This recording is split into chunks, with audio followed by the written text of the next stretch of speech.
are a couple of things I wish I would have known in my early 20s, now that I know in my 30s, about God, about who we really are, what our purpose in life is. We're all giving these gifts. For example, myself, I've always had this love of cooking. I've always had this love of sharing and nurturing people. And I don't know if that's dealing a little bit with the astrology. Not a big fan of astrology, but dealing with that.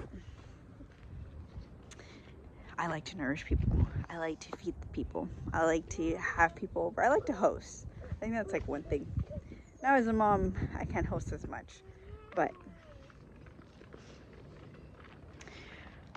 in my 20s, I didn't really have, I wouldn't even say I was an atheist, but I just didn't really have a conception of what God is or who God is. And I've been following the Hare Krishna movement, or I've been a practitioner of the Hare Krishna movement for almost, I would say, since 2020 and 2021. Let it go. Andale, so we get to the park. Look, we're almost close. We're so close. After the bridge, it's right there. We're getting distracted by all the wilderness. It's so nice back here. It's just like, it's nice and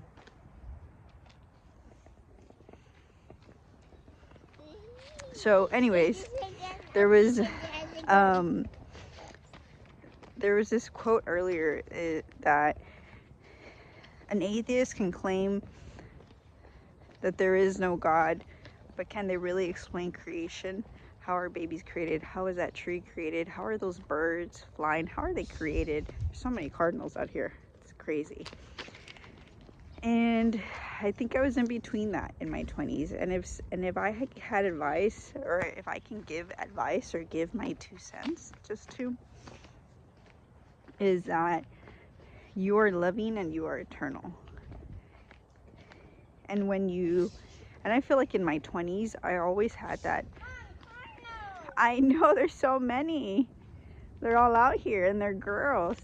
Oh, there's a red one, there's a boy. There's a bud, look, there's more over there. In my 20s, I can remember this vividly not even my 20s, I would say when I was 17 or 18, asking God, why me? Why am I being put through these challenges? And I think the challenges that we put are like a test of God testing our strength. And maybe I'm wrong on this, but I persevered through all those challenges that were occurring in my life. And I think when you're in your teen and you're in your early 20s, you're really being put to the test a lot. And it's like God testing you and kind of showing, it's just water. And it's just showing him the endurance and the resilience that you have within you. And that's the beauty of now in my 30s, knowing I'm so close to God. I'm so close that he's my friend.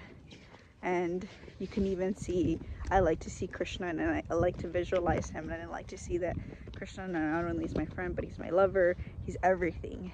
He's creation.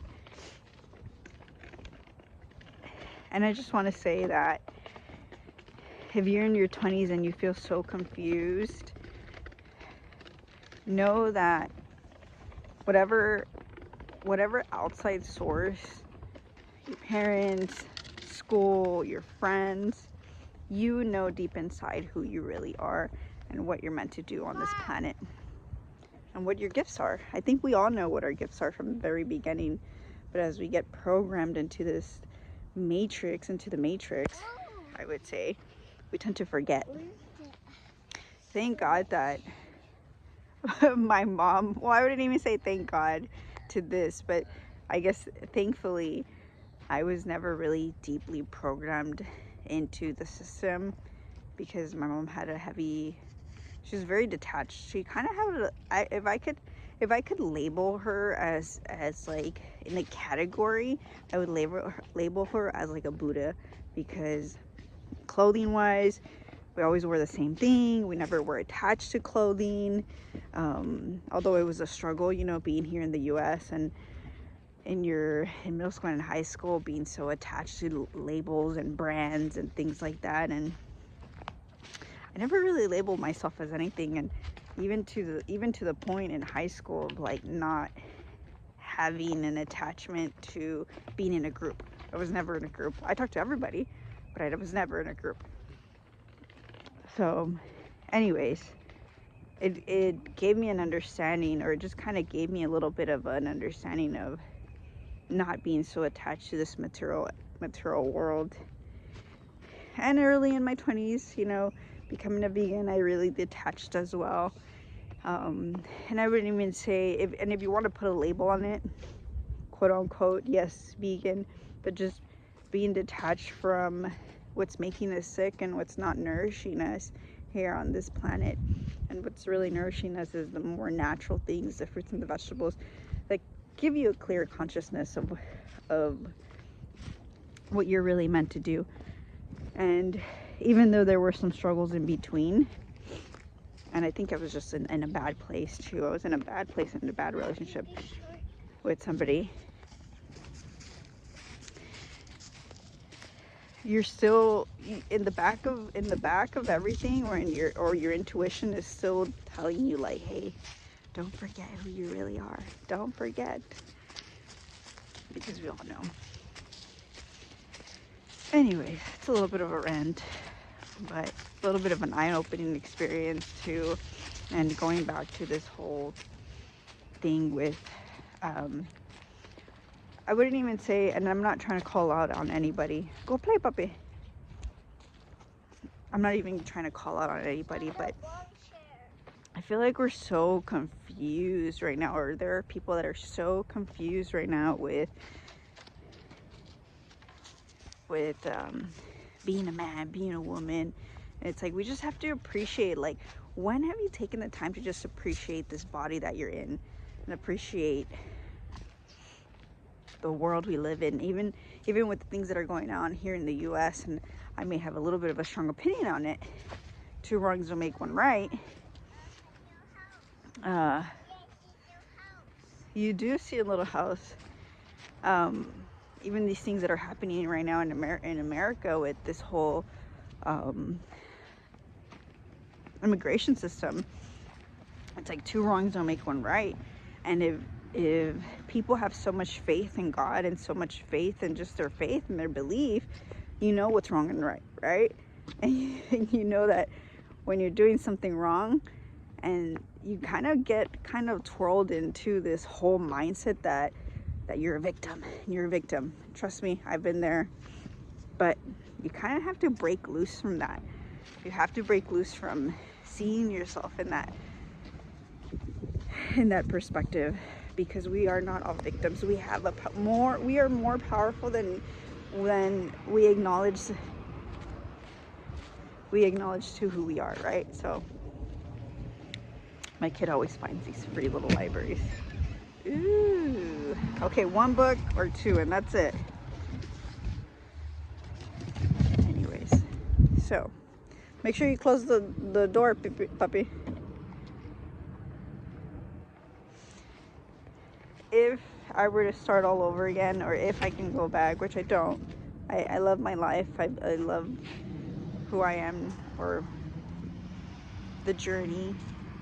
But if I could go back and change a couple things, is to start my practice much earlier, and not just religion, because religion is one thing and spiritualism is another thing.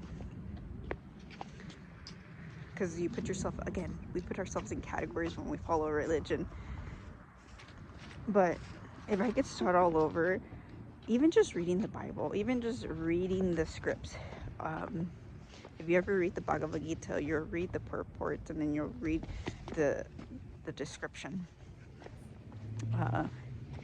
And just attain knowledge. So if I were in my 20s, I try to attain knowledge and wisdom from these books, because when you read something, and everything is not faith, or fate, I should say. When you read these things, it always reflects to what's happening in your life, or what's happening in your week, or what's happened in the past month. So obtain knowledge from either the Bible or other spiritual books, yoga books as well. And the second thing would be to find myself closer to people who are believers in God, who do have a faith, who have a strong faith in God. Those are my two things.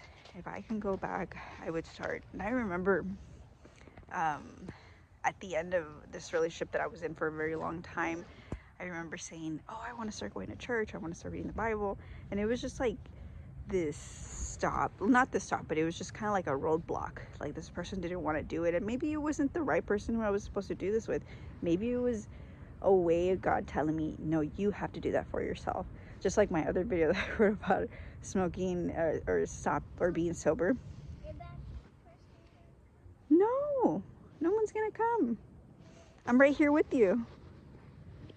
And I'm paying attention. Look, we're right here. But anyways, it's just, you have to do these things for yourself. And I think that's the beauty of when we leave home, that we get to kind of break free from the things that our parents have taught us, and we get to go on the search on who we really are and our purpose in life. And I think we all have a bigger purpose in this life, and we all have gifts.